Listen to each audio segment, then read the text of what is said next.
Hey guys, welcome back to the Own Your Identity podcast. Today, we're diving into something we all crave but often struggle to find: certainty.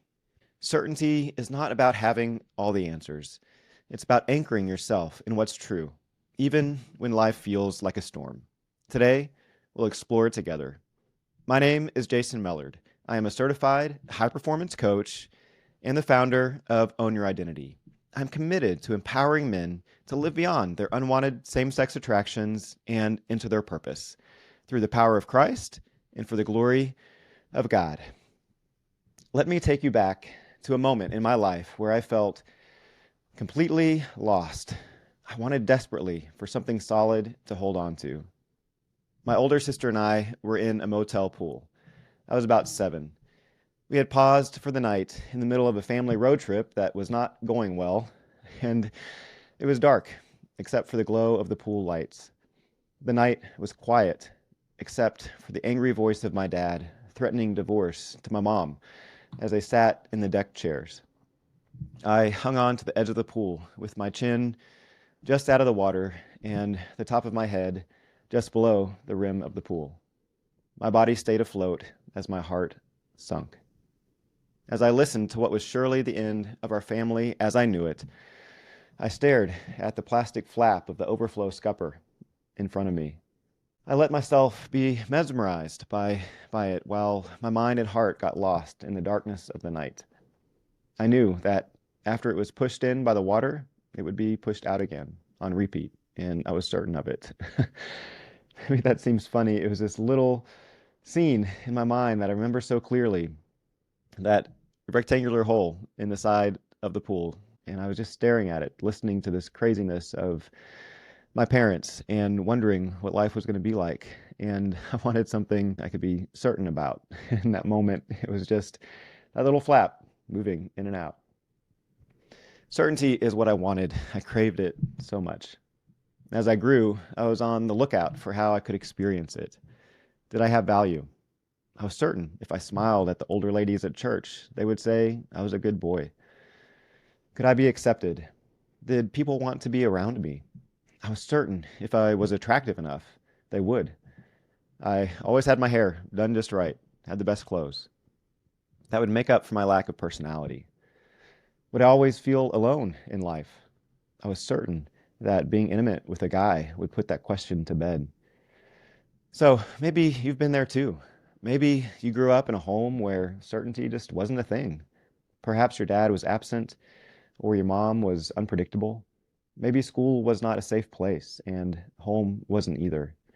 And in that chaos, perhaps you turned to something: porn, an unhealthy relationship, or even just isolation, to feel a sense of control, a sense of certainty. I get it. In my life, I just wanted to feel safe. I wanted to believe that I was valuable just as I was. I wanted to know who I was. On another quiet night, in the midst of uncertainty, I walked alone on my college campus. I was drowning in questions. Who am I?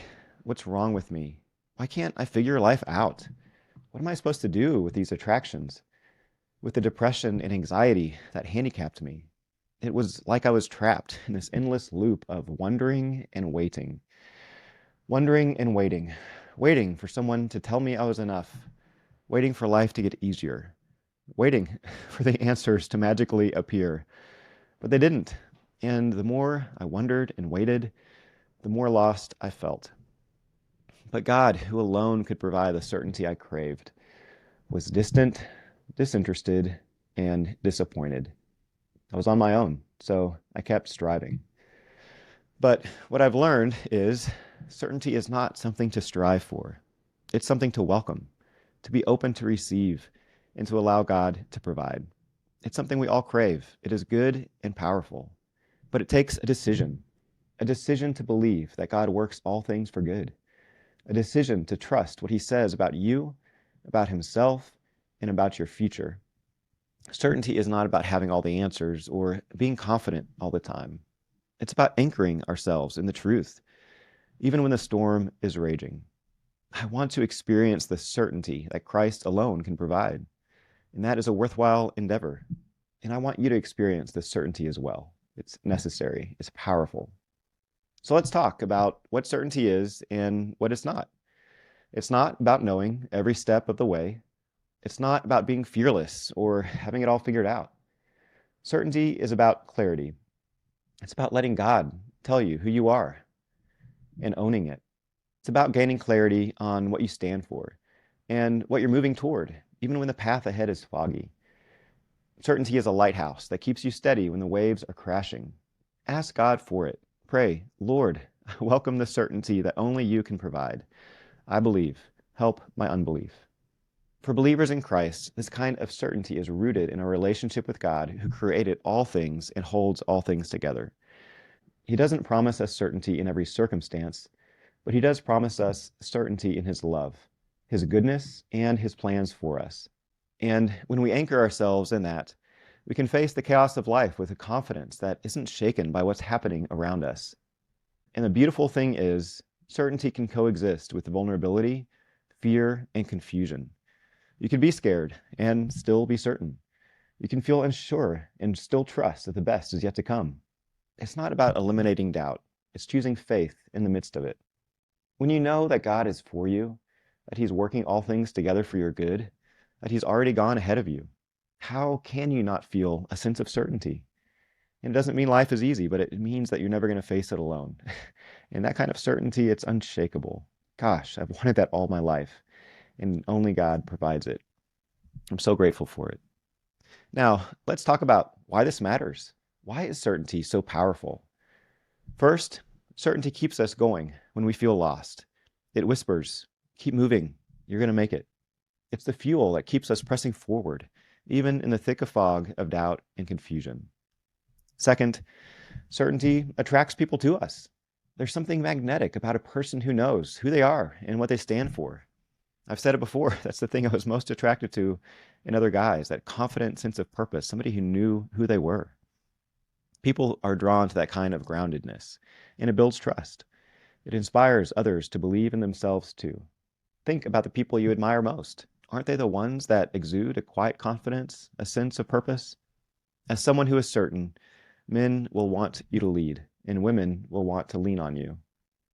Third, certainty fuels action. When you're clear about your purpose and values, you're more decisive. You stop second-guessing yourself and start moving forward with confidence. And that creates momentum, not just for you, but for the people around you. Certainty is contagious. And when you step boldly into your calling, you give others permission to do the same. And finally, certainty brings peace. When you are certain about who you are, what you stand for, you stop chasing external validation. You're free to live authentically, and that freedom is life-changing. Imagine waking up each day knowing that you don't have to prove yourself to anyone, that you are already enough in Christ. That's the kind of peace that certainty brings. So how do we cultivate this kind of certainty in our lives? Here are a few practical steps. 1, create a certainty journal. Write down 3 things you know to be true about yourself, your faith, or your future every morning. This practice helps you focus on what's solid and unchanging, even when life feels chaotic. 2, revisit your wins. Reflect on moments in your past where you overcame uncertainty or fear. What did you learn about yourself? How did God show up for you? Doing this builds confidence and reminds you that you faced challenges before and you can do it again. 3, reframe your past. Look at your story through the lens of growth. Your past is not a prison, it's a platform. It's the fuel that propels you forward. What lessons has it taught you? How has your past shaped your strength and resilience? 4, certainty in action. Take one bold step this week in an area where you've been wondering and waiting. Whether it's having a hard conversation, pursuing a dream, or setting a boundary, action creates momentum, and momentum builds certainty. 5, surround yourself with certainty. Be intentional about the people you allow into your life. Spend time with those who inspire you, challenge you, and remind you of who you are. Certainty is contagious, and the right community can amplify your confidence and clarity. So imagine waking up each day knowing that no matter what happens, you are loved, you are enough in Christ, and the best is yet to come. Imagine living with a confidence that's not shaken by circumstances, a peace that's not dependent on outcomes, and a hope that fuels you forward.